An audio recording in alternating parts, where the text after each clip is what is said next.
Hello student, welcome to Equator Academy Dehradun. और इस video में हम लोग कुछ इम्पोर्टेंट जो आपका समान विज्ञान है उसके कुछ मुख्य बिंदु यानी कि important facts of the general science को कवर अप करेंगे जो आपके अपकमिंग यूके पीसीएस के एग्जाम के लिए इम्पोर्टेंट है। चाहे आप आरओ एआरओ या लोअर पीसीएस एफआरओ की तैयारी या लॉगिंग ऑफिसर या जो सब इंस्पेक्टर है उसके एग्जाम में बैठने जा रहे हैं, तो अपनी पेन और कॉपी निकाल लीजिएगा और मेरे साथ साथ ये कुछ विविध जो है विज्ञान के फैक्ट्स जो है लिखते जाइएगा। ठीक है बच्चों, चलिए शुरुआत करते हैं।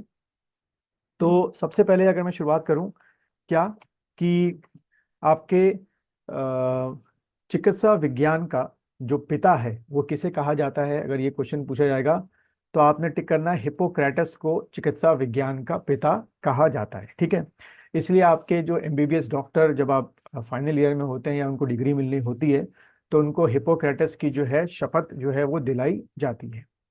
उसके बाद अगर क्वेश्चन ये आए कि सेल की खोज जो है पहली बार किसने की थी, तो सेल की खोज रॉबर्ट हुक ने 1665 में की थी। ठीक है, तो ये आपको याद रखना है 1665 रॉबर्ट हुक। उसके बाद अगर पूछा जाए कि सबसे बड़ा सेल जो है यानी कि कोशिका जो है वो किसकी होती है, तो ऑस्ट्रिच का जो एग होता है वो अपने आप में एक सिंगल सेल माना जाता है, तो वो सबसे बड़ा क्या हो गया, आपका सेल हो गया। ठीक है, देन अगर पूछा जाए कि जो आपके प्लांट्स होते हैं उनकी जो लीव्स होती हैं नॉर्मली क्या होती हैं, आपके ग्रीन कलर की होती हैं। ठीक है, अगर पत्तियों में ग्रीन कलर की जगह पीलापन आना शुरू हो जाए, येलोइश आनापन शुरू हो जाए, तो उसका कारण क्या माना जाता है कि उनमें कैरोटीन बनना जो है वो शुरू हो रहा है। उसके बाद जितने भी आपके फ्रूट्स होते हैं, जो कलरफुल फ्रूट्स होते हैं, जो भी आप फ्रूट्स हो सकते हैं, एप्पल हो गया, गुआवा हो गया, लीची हो गया, उनमें जो ये रंग होता है वो किस कारण होता है, तो आपका आंसर होगा क्रोमोप्लास्ट जो होता है वो इनमें पाया जाता है, जिस कारण से फलों के छिलकों का जो रंग होता है वो बहुत डिफ्रेंशिएट आपको दिखाई देता है। तो क्या टिक करके आओगे आप, क्रोमोप्लास्ट जो है वो आपको टिक करके आना है। इसी तरीके से सेल में पूछा जाता है कि किसको सुसाइडल बैग यानी कि आत्महत्या की थैली कहा जाता है, तो बच्चों लाइसोसोम को सुसाइडल बैग जो है वो कहा जाता है। ठीक है, फिर अगर क्वेश्चन आए कि जो राइबोसोम होते हैं सेल के अंदर वो मेनली किसके बने होते हैं, तो राइबोसोम जो है बच्चों वो दो चीजों के बने होते हैं, एक आपका होता है आरएनए और एक आपका होता है प्रोटीन। ठीक है, फिर क्वेश्चन ये है कि इन चारों में से किसको सेल के अंदर प्रोटीन बनाने की फैक्ट्री कहा जाता है। ठीक है, प्रोटीन बनाने की फैक्ट्री, तो आपने टिकर क्या है, राइबोसोम को क्या कहते हैं, प्रोटीन बनाने की फैक्ट्री कहा जाता है। ठीक है, फिर अगर क्वेश्चन आए कि बेसिकली जो डीएनए होता है डी राइबो न्यूक्लिक एसिड वो एक क्या चीज है, तो आपने टिक करना है न्यूक्लिक एसिड जो है बेसिकली वो एक प्रकार का या एक टाइप का न्यूक्लिक एसिड आपका होता है। ठीक है, उसके बाद जो क्रोमोसोम्स हैं उसका डिस्कवरी जो है यानी कि गुणसूत्र जो है उसकी डिस्कवरी किसने की थी, तो वॉल्डेयर जो एक वैज्ञानिक थे उन्होंने इसकी खोज आपकी की थी। ठीक है, फिर उसके बाद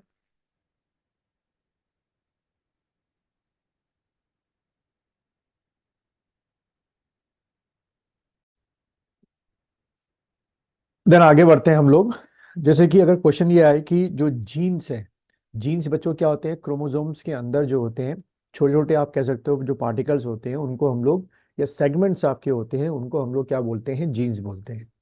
तो ये जो जीन्स आपका जो शब्द है, जो आपका वर्ड है, इसकी खोज जो है वो किसने की थी, अगर ऐसा कोई क्वेश्चन आपसे पूछा जाए तो बच्चों आपने टिकर क्या है, जोनासन जो है, जॉनसन जोहानसन सॉरी जोहानसन जो है उन्होंने इसकी क्या की थी, आपकी खोज की थी, आपको टिक करना है। उसके बाद अगर ये क्वेश्चन पूछा जाए कि ह्यूमन बॉडी में, मानव शरीर में सबसे लंबी कोशिका, द लॉन्गेस्ट सेल आपका कौन सा है, तो आपने टिक करना है न्यूरॉन जो है वो सबसे लंबा आपका क्या है, सेल है।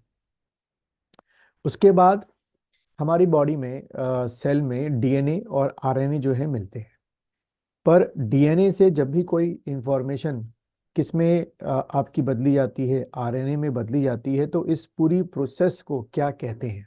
मैं फिर से रिपीट कर रहा हूँ, लिख लो साथ में कि कोई भी इंफॉर्मेशन डीएनए से दोबारा किसमें चेंज की जाती है, आरएनए में कन्वर्ट मतलब कन्वर्ट की जाती है, तो उस प्रोसेस को जेनेटिक्स के अंदर हम लोग बोलते हैं ट्रांसक्रिप्शन।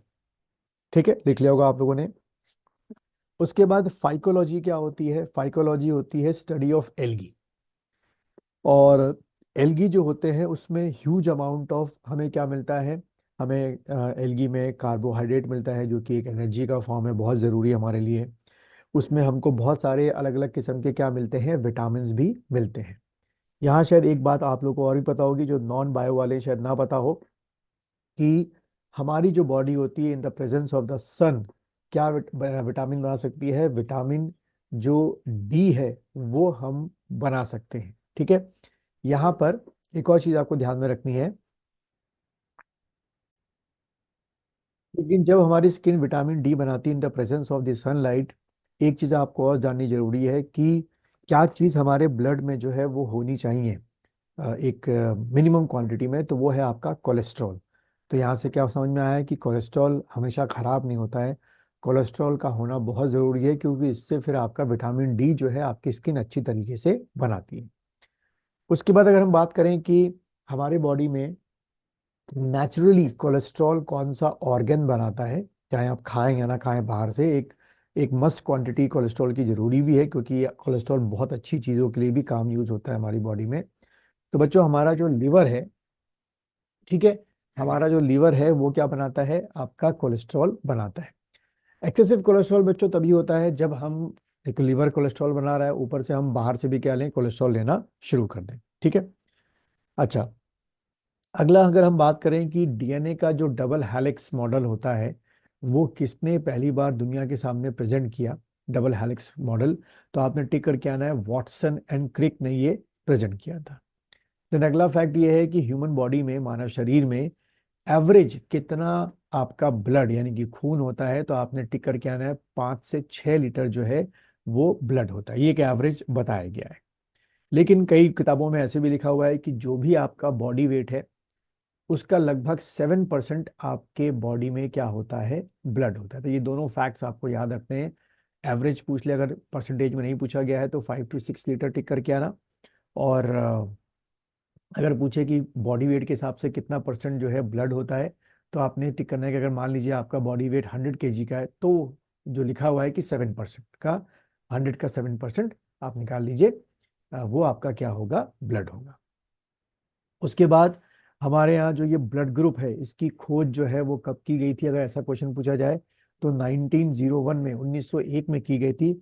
और किसने की थी, लैंड स्टीनर एक थे वैज्ञानिक, उन्होंने इसकी खोज की थी।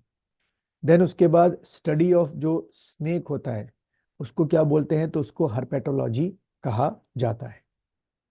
उसके बाद जब हम रेस्पिरेशन करते हैं तो किस चीज का ऑक्सीकरण यानी कि ऑक्सीडेशन होता है हमारी बॉडी में, तो आपने टिक करके आना है, ग्लूकोज का ऑक्सीडेशन जो है वो हमारी बॉडी में होता है।